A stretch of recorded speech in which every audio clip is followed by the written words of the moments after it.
When I say I have never watched the Olympics, I did not watch the Olympics this year. My base of knowledge about the Olympics is in the negatives. I only found out that basketball is an Olympic sport about a week ago because I was talking to my boyfriend about the Olympics and he informed me. But unfortunately, this year it is embroiled in controversy and scandal, and I simply would not be doing my job that I do not get paid for. So make sure you are subscribed to this channel. It will help me a ton if I did not bring you that news. But before we do, this is your reminder again to subscribe to this channel. If you are listening on Spotify, make sure you give the show a review and a rating over there. All of my other social medias are linked down below, as always. And with all of that, my name is Noelle. This is Just Say No. Let's get into it.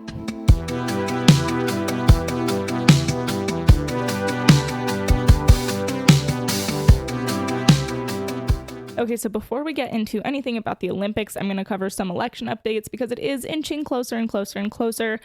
And because of that, we're going to probably be talking about it a little bit in each episode. So as of today, August 7th, 2024, Kamala Harris has picked Minnesota Governor Tim Walz to be her running mate. And I'm actually pretty interested to see how this plays out because everything that I have seen on TikTok, which keep in mind comes from younger Gen Z leftist voters, they are enthralled. They are super excited about this pick because he is pretty progressive, pretty radical, I would say. There was this picture that was shared on Twitter. Somebody posted pictures of Walz hunting and said, "Good luck trying to paint him as a California liberal." And I responded to it and said, he literally put tampons in the men's bathroom. Next. I mean, come on, that was... We are playing silly games. We are silly people. But the point here is that they're trying to paint this guy as a moderate, and I'm just not sure that that's going to work. Because when you look at his policies, that's not exactly how it's coming across. Because as we just said, he did sign a law into place to allow tampons to be placed into the boys' bathroom in high schools. He is on tape as saying one man's socialism is another man's neighborliness. His singular claim to political fame is the fact that he was residing governor of Minnesota when Minneapolis burned to the ground in 2020 from the BLM riots. So I don't know how that's supposed to make him look good, but they're trying. He's also on record saying that there is no right to free speech when it comes to misinformation and hate speech. I mean, my God, my God. One of his promises is to have 100% clean energy by 2030. You guys, that is 6 years away.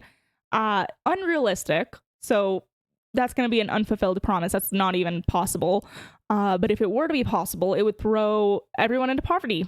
So excellent. And potentially his worst offense, it came out, I believe, in 2018, that when he was in the National Guard, when his battalion got word that they were going to actually be deployed to a war zone in Iraq, he retired. He was like the commander of this battalion, and he retired and just kind of abandoned them. So that's disgusting and cowardly. So that's the pick. Now, I guess here's my question, because I have been fairly concerned and critical of Trump when he starts swaying too much from the center, because in my view, the way that I view this election is we're aiming to get the people in the center. I feel like that's a very large group of people at this point in time, because our political parties have kind of gone like this onto either ends of the political spectrum. And there's a lot of people sitting right here who are like, what the fuck is going on? And like I said, there's the kids on TikTok who are super excited about Walz because he is progressive and is radical. And they seem to think that this is going to be like a mobilization of the radical part of Kamala Harris's base. And I'm just not convinced of that. I don't think that it's a large enough group of people to win her this election. I think that he's going to be a huge turnoff to the moderate people in America.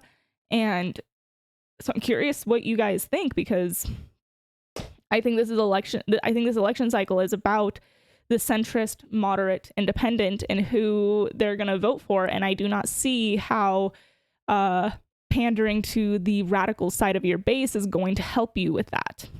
It was part of my issue when he picked JD Vance. I wasn't super sure if this was the right choice because he is a very right-wing person, but it was the choice. And I don't think that Vance is as right-wing as Walz is left-wing. So I guess we'll see. But comment down below what you guys think about her pick, because it's an interesting one. And I feel like my logic here is being shown in the primaries, because both Cori Bush and Jamal Bowman got primaried for other Democrats who aren't quite as radical or progressive as they are. They both have the reputation of being part of the squad, AOC's squad, of very progressive, radical fraction of Congress, and people are turned off by that at this point. I just don't know. I'm not sure. You can't predict these things, but my gut tells me that there are more centrist, moderate people in America than there are radical left-wingers.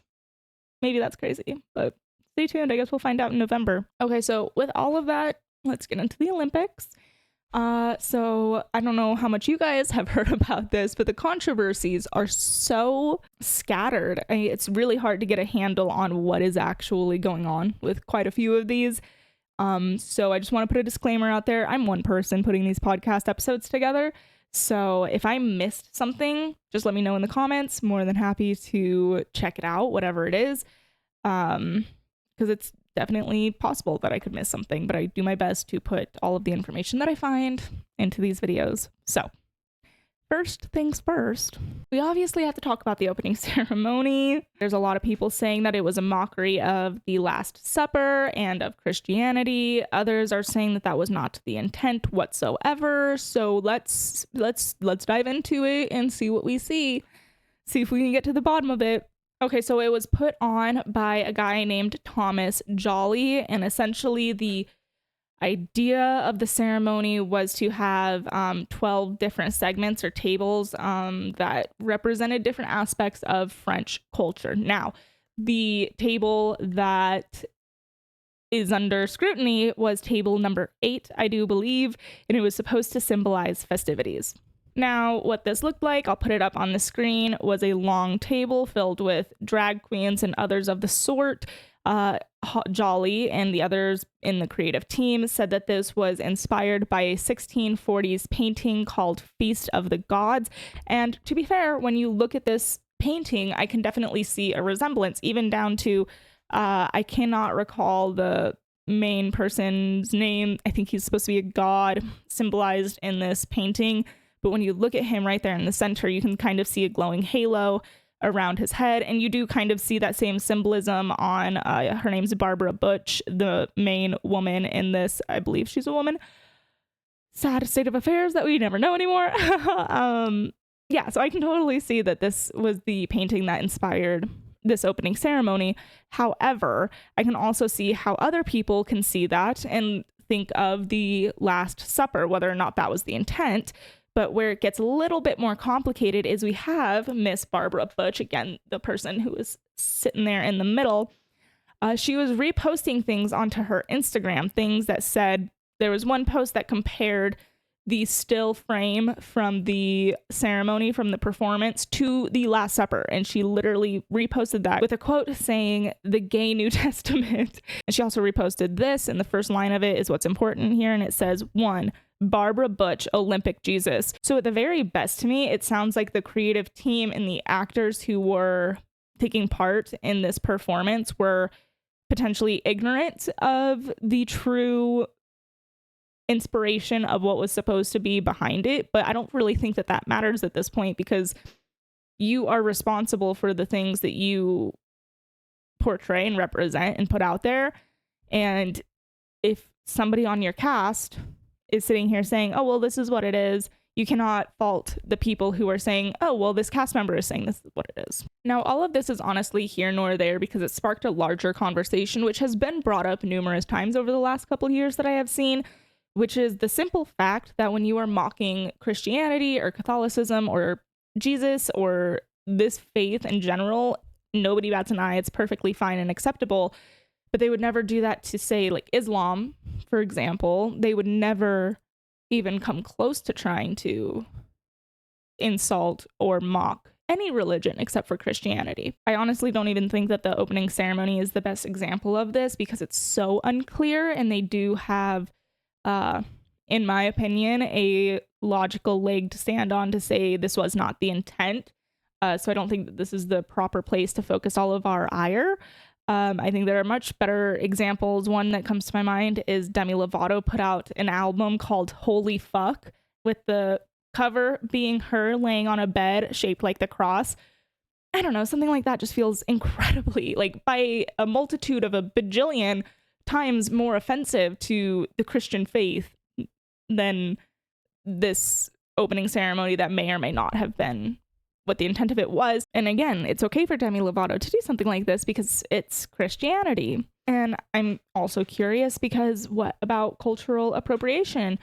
Because last time I checked, if a kid were to dress up as an Indian for Halloween, that would be a problem. In fact, I'm 100% sure of this. If you guys will recall, earlier this year, the publication Deadspin put out an article about a 7-year-old wearing a headdress to a Kansas City Chiefs game. Chiefs, hello, hi.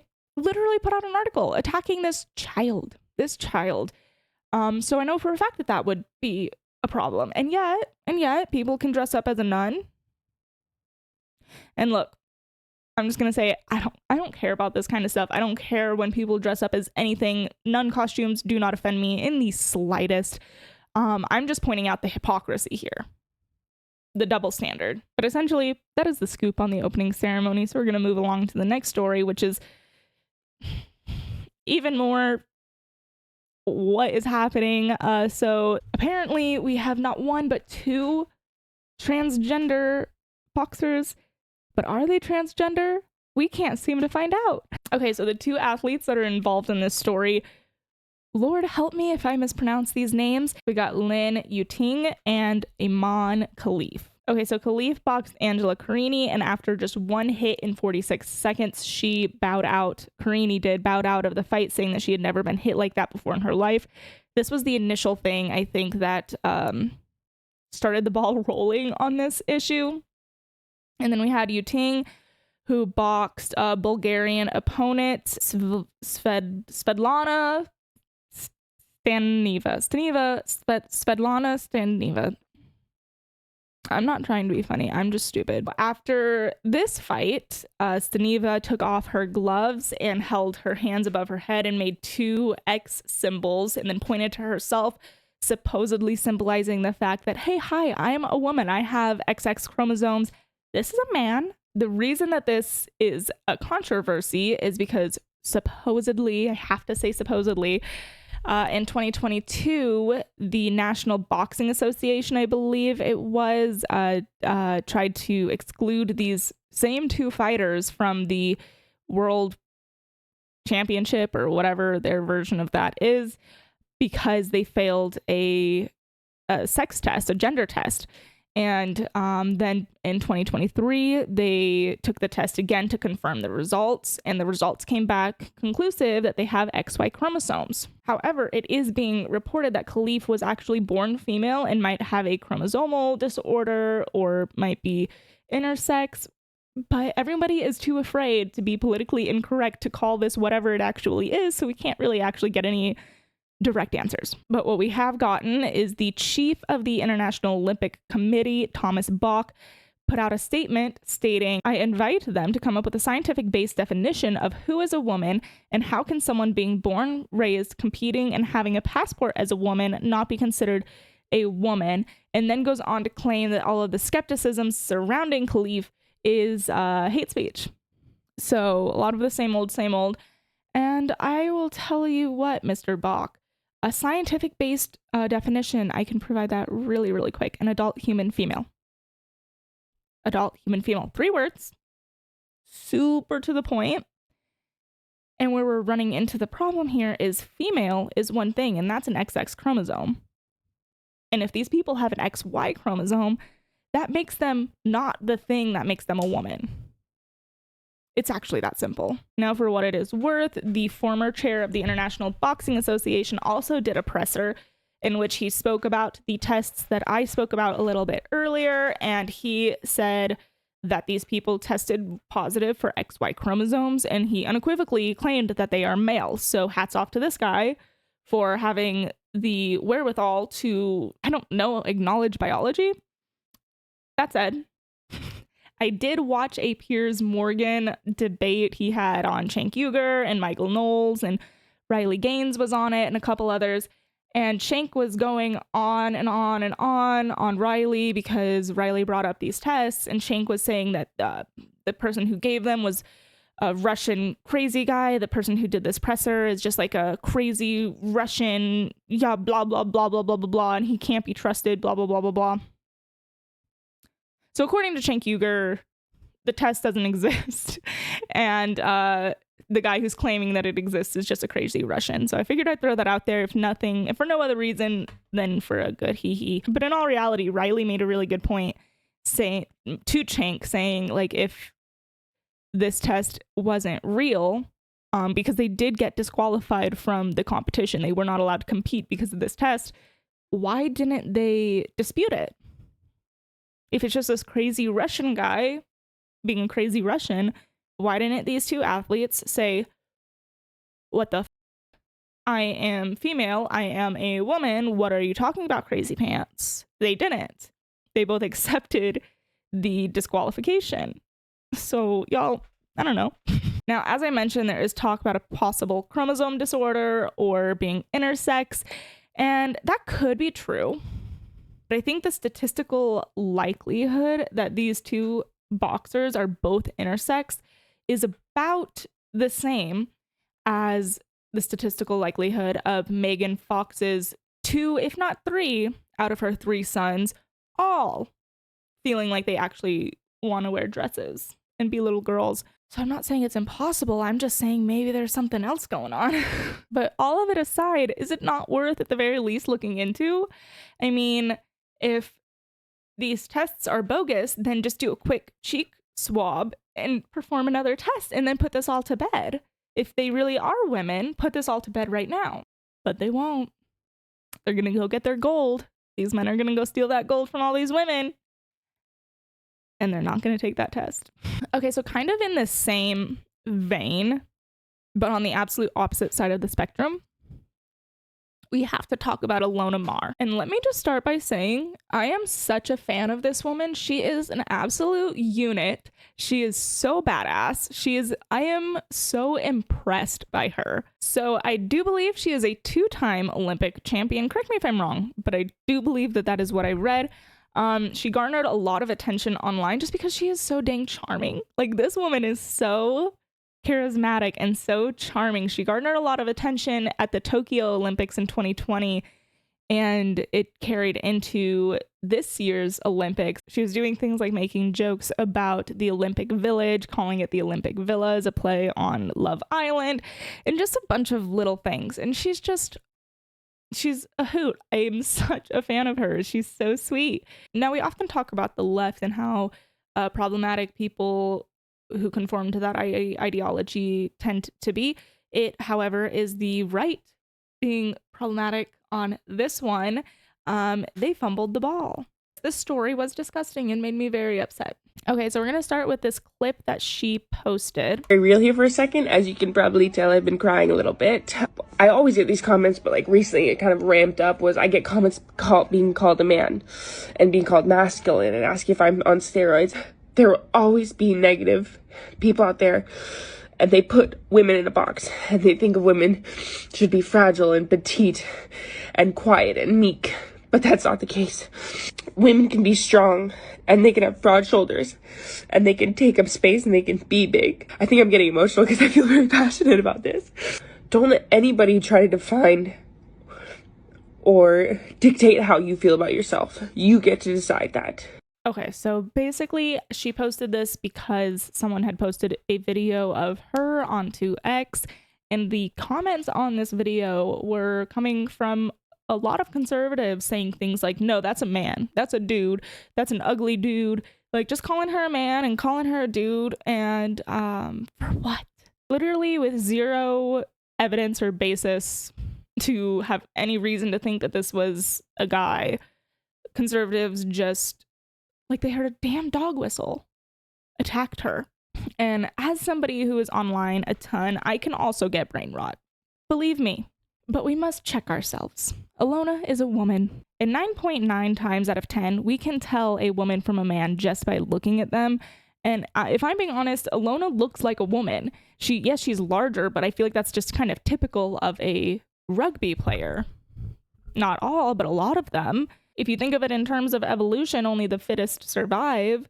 You have to be pretty damn tough to play rugby. But the conservatives online calling her a man are exactly the problem. I saw somebody on X say something to the effect of, on one hand, you have conservatives bitching and moaning that parents are transitioning their children because they don't conform to gender norms. And then in that same hand, with that same breath, they are sitting here calling Alona a man because she doesn't fit into every single gender norm. Do you see the flaw? Do you see where you went off the track? Off the trail, into the deep end? You're lost in the woods. You're gone. You've lost the plot. You are, at this point, perpetuating the problem. If there was a young girl who was more tomboy and she had a parent who was like, oh, you must be a little boy then, and transitioned her to be a little boy, most conservatives, 99% of them would have a problem with that. But you're looking at Alona, who's an adult woman who behaves masculine in her sport, and you're saying that she's a man. Now, Alona, for her part, made a statement of wearing lipstick onto the field. She loves to wear dresses and feel more feminine. So she actually is very gender conforming, which is the biggest irony of all of this. But it's just a sickening thing to see, because the conservatives who are participating in this are perpetuating the problem. This is not helpful whatsoever. Okay, we have one more story to get to, and I saved it for last because this is by far, this one puts every other story we've talked to shame. This one is going to raise my blood pressure, which is why I saved it for last, because I'm going to need to lie down after I talk about this. The Olympics had many athletes participate in the sports this year, and amongst them was a pedophile. And no, not the type of pedophile where it's like, oh, they're kind of weird around kids, or there are some rumors or some allegations. All of that is horrible and bad and enough for somebody to be disqualified, in my personal opinion. No, this man was convicted, served time, and admitted to being a 12-year-old. Steven Van de Valde was convicted in 2016 for flying from Amsterdam to London to have sexual relations with a 12-year-old girl that he had been speaking to online. He was 19, maybe 20 at this point in time. Apparently, Europe doesn't have strong pedophilia laws, because he was only sentenced to 4 years somehow, some way, and only served a little over a year of that. Flash forward a couple more years, he's on the goddamn Olympic team. I'm gagged. He's there representing the Netherlands. Netherlands, really? You didn't have anyone else? Like, you didn't have any other team? Was he really that good? I doubt it. I highly doubt that he was so good that you were able to look past the fact that he raped a 12-year-old. I have serious doubts, and I have serious reservations about the Netherlands as a whole at this point in time. So the only reason that he got caught in this little situation, God, this is so disgusting. Oh my God, is because this is why I saved this one for last. I don't think I would have been able to continue. So he instructed this 12-year-old baby girl to go get a morning after pill. And it wasn't until the person giving her the pill started asking questions and got suspicious that they contacted her parents and the authorities. Now, his lawyer tried to argue that he was not predatory. They were just two angsty teenagers. This was not a tale of two troubled juveniles.